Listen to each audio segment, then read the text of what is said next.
mercredi. Bon, Disney News. Cette semaine, il y a beaucoup de nouvelles concernant 2025. Donc, tout ce qui s'en vient pour 2025 à Disney, des noms, des périodes d'ouverture.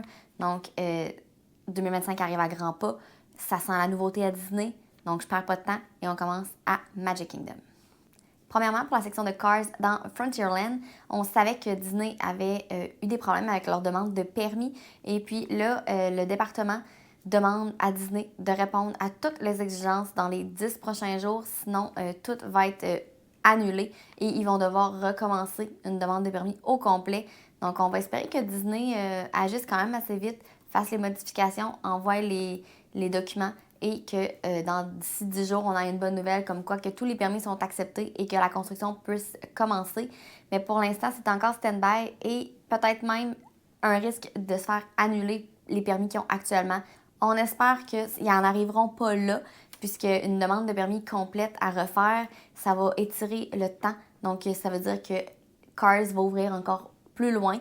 Donc, on va espérer que tout soit beau et que d'ici 10 jours, tout soit positif et arrangé pour que les permis soient émis au complet.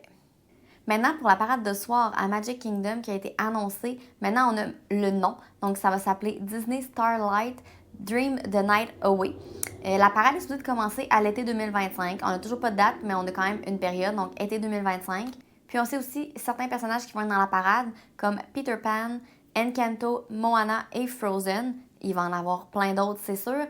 Et on sait aussi que la Blue Fairy dans Pinocchio, ça va être celle qui va leader la parade. Donc, l'histoire va se dérouler à partir de elle. Mais pour l'instant, on n'a pas plus de détails. J'ai quand même très hâte que Disney dévoile peut-être la chanson pour la parade, puisque à Disney, les chansons, c'est vraiment important. Et puis, on le sait qu'ils sont capables de nous faire des chansons qui sont très accrocheurs et qui nous restent en tête. Donc, j'ai hâte d'entendre la nouvelle chanson. Ça va sûrement être magnifique. Et j'ai des voyages de prévus l'été prochain et à l'automne. Donc, je vais aller voir la parade. Ça, c'est sûr et certain. J'ai vraiment hâte que la parade commence. Maintenant, pour la taverne de Pirates des Caraïbes qui va être située à la sortie du manège de Pirates des Caraïbes ou le gift shop, en fait, on a maintenant une période d'ouverture. Donc, c'est prévu d'ouvrir à la fin de l'année 2025. Maintenant, on va aller à Epcot pour le lounge de Spaceship Earth. En fait, c'est le lounge qui va être construit dans Spaceship Earth avec la vue sur l'arrière du parc. Et pour l'instant, tout ce qu'on sait, c'est que ça va ouvrir dans la première partie de 2025, donc dans les premiers 6 mois. On ne sait pas exactement quand, mais normalement, quand ils donnent une période aussi large, c'est plus vers la fin de la période que le début. Je ne penserais pas que ça va ouvrir en janvier. Moi, si j'ai à miser, ça va ouvrir mai ou juin.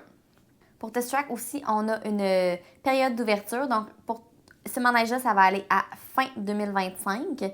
Mais on voit quand même les travaux, ils avancent bien puisqu'ils sont en train de refaire l'extérieur au niveau de l'entrée. Puis on sait que l'intérieur avance quand même très bien. Donc, fin 2025 pour Test Track.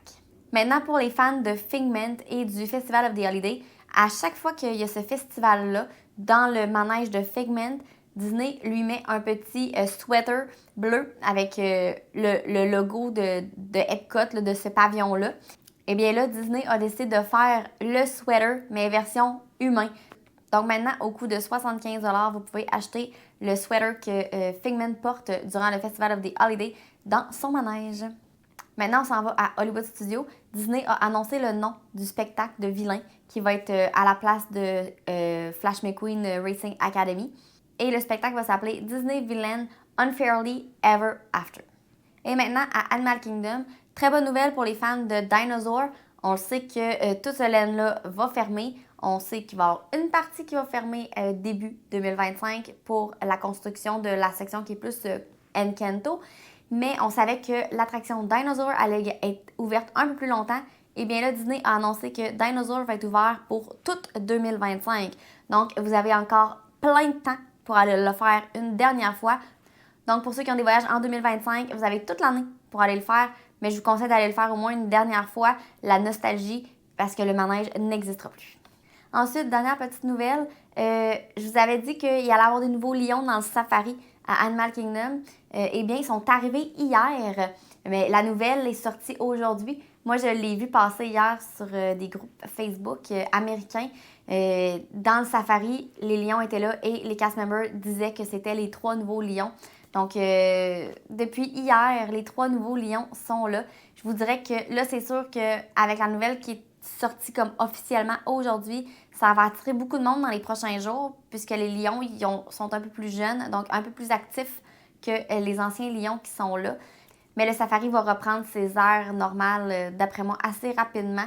Mais ça fait une belle petite nouveauté à Animal Kingdom. C'est sûr que je vais faire le safari à ma prochaine visite parce que moi, les lions, je les adore.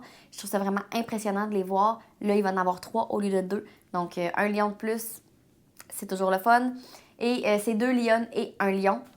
Donc, c'est tout pour les nouvelles cette semaine. Moi, je vous dis, on se voit samedi pour votre vidéo à Disney. Sinon, mercredi prochain pour vos prochaines Disney News.